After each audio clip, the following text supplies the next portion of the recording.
Gara-gara kisru dugaan ijazah palsu, Presiden RI ke-7, Joko Widodo telah melaporkan 5 orang ke Polda Metro Jaya karena dianggap menghina dan merendahkan.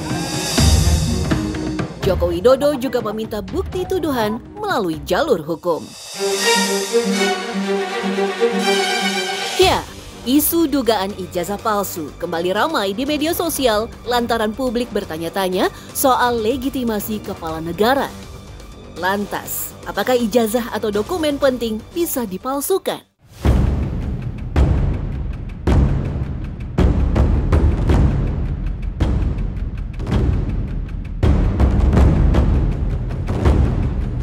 Kami mencoba menelusuri kawasan Jakarta Timur yang dulunya disebut-sebut sebagai pasar gelap pembuatan ijazah palsu, kartu tanda penduduk, akta notaris, buku nikah, dan dokumen otentik palsu lainnya. Infonya, tahun 90-an sebagian kios diduga menjelma menjadi pemalsu dokumen. Namun 10 tahun silam, kawasan telah direlokasi. Hingga kini, tidak lagi terendus pembuatan dokumen abal-abal.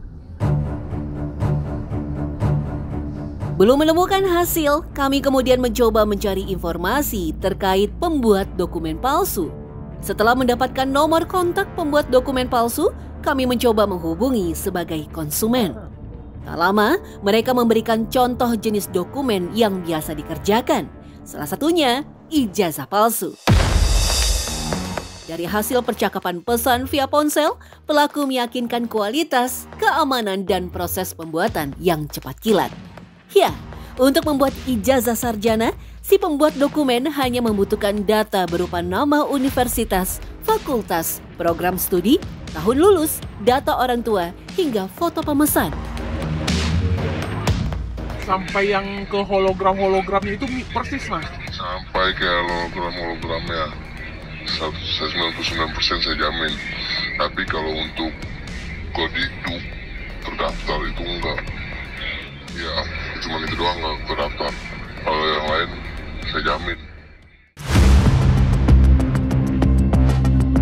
Namun sayangnya, pembuat dokumen menolak keras bertemu langsung. Semua transaksi hanya dilakukan online. Setelah semua data lengkap, dokumen akan dikirimkan melalui email. Sementara bentuk fisik dikirim melalui kurir ekspedisi. Kalau misalnya aku mau ketemu, biar aku bisa ngecek dulu biar asli. Aku juga takut sebenarnya, soalnya perusahaannya keluarga aku mau banget. Nah, tapi emang kita nggak boleh sampai salah gitu. Jadi makanya dipastiin benar-benar gitu. Main dokumen palsu, saya nggak boleh ketemu orang lain sembarangan. Ya udah nikah saya kak, jujur aja. Ya kita sesuai kepercayaan aja. Kalau kakak percaya sama saya buatkan. Tapi kalau saya nggak percaya ya udah. Buat apa juga saya capek-capek nunjukin kalau kakaknya nggak percaya.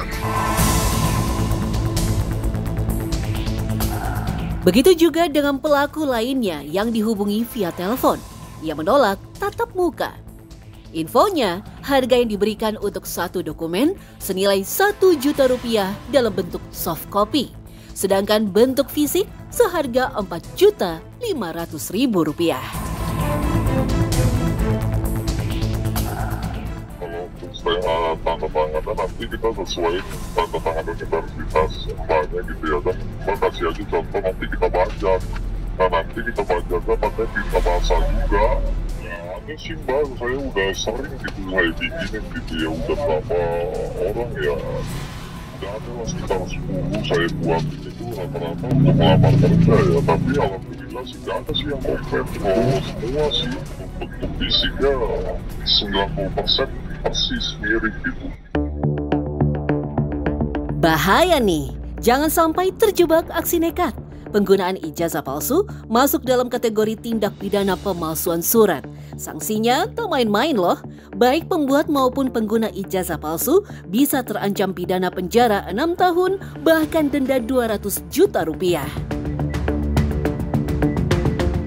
Guna meminimalisir resiko pemalsuan data dan meningkatkan keamanan dokumen kelulusan, Kementerian Pendidikan Dasar dan Menengah memberlakukan sistem ijazah elektronik di sekolah mulai tahun 2025 dengan mengutamakan validitas, akurasi, dan legalitas. Ijazah sendiri berasal dari bahasa Arab yang berarti izin atau pemberian hak, bukan hanya sertifikat biasa. Dalam tradisi Islam pada abad keempat Hijriah, hak untuk mengeluarkan ijazah pun hanya dimiliki oleh ulama atau guru yang kompeten tanpa campur tangan pemerintah atau lembaga formal. Kala itu, ijazah berisi catatan kitab yang dipelajari, nama guru, dan silsilah keilmuannya.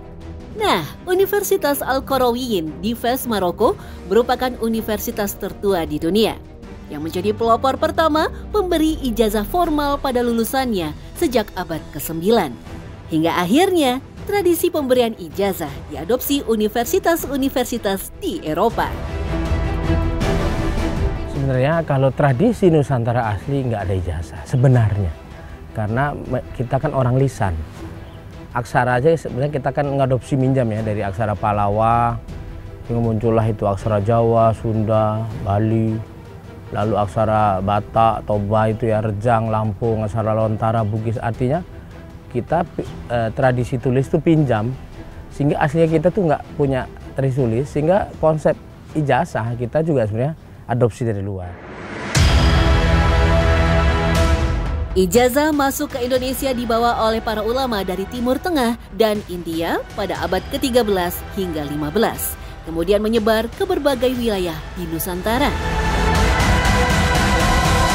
Awalnya, ijazah berupa penulisan manuskrip tradisional menggunakan kertas legal, berupa tulisan tangan guru atau kiai yang berisi nama guru, nama murid, nama kitab yang dipelajari, dan tanggal ijazah dikeluarkan. Lalu mulai ada istilah, mulai mendekati yaitu istilah piagem atau pariagem. Di bahasa Indonesia jadi piagam itu kan. Nah sehingga konsep-konsep keputusan tadi itu yang diputuskan itu diresmikan dalam sebutan piagem atau pariagem yang lalu dalam bahasa disebut piagam. Nah lalu ketika masuknya pengaruh agama Islam ya, pengaruh dari Timur Tengah, mulai kita mengenal sebutan ijazah. Sehingga lulus S1, lulus diploma, S2, doktorandes, apapun ada sertifikatnya. Karena sudah diputuskan, dipastikan dengan resmi oleh badan lembaga yang terkait, yaitu yang memang berhak mengeluarkan surat-surat tersebut.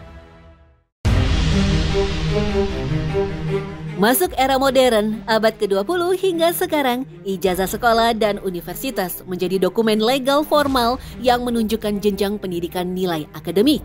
Sebagai dokumen penting tingkat tinggi, kertas yang digunakan tak sembarangan.